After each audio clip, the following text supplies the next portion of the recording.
জান শরীফ মাওলানার উত্তরসূরি হিসেবে আমরা প্রায় ১৫০ বছর উপর আমরা সৌদি আরবের সাথে মিল করে এবং চাঁদের হিসাবে এই সুরেশ্বর দরবার শরীফে আমরা ঈদ করে থাকি।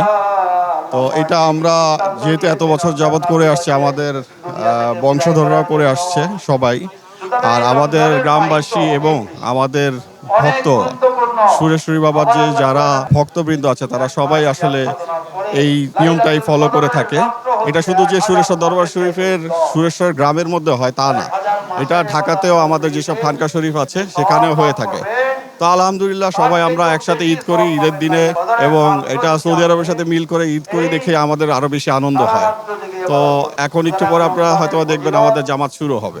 হিসাব করে আমরা ঈদ উদযাপন করে আসছি, যেহেতু সারা বিশ্বে চাঁদ একটাই এবং ওই চাঁদের অনুযায়ী সমস্ত সুরেশ্বরিয়া তরিকার লোকজন, সমস্ত অনুসারীগণ আমরা একই দিন ঈদ করি। এবং আমরা আজকে এই ঈদের মাঠ থেকে সমস্ত মুসলিম জাহানের জন্য দোয়া করেছি এবং যেন সারা বিশ্বের মানুষ শান্তিতে থাকে, বিপদ আপদ থেকে মুক্তি থাকে এবং সারা বিশ্বের মুসলমানদের যেন শান্তি প্রতিষ্ঠা হয়, সেই লক্ষ্যে আমরা আজকে এই মহান সুরেশ্বর দরবার শরীফে আমাদের এই ঈদের জামাতকে আমরা সমাপ্ত করেছি।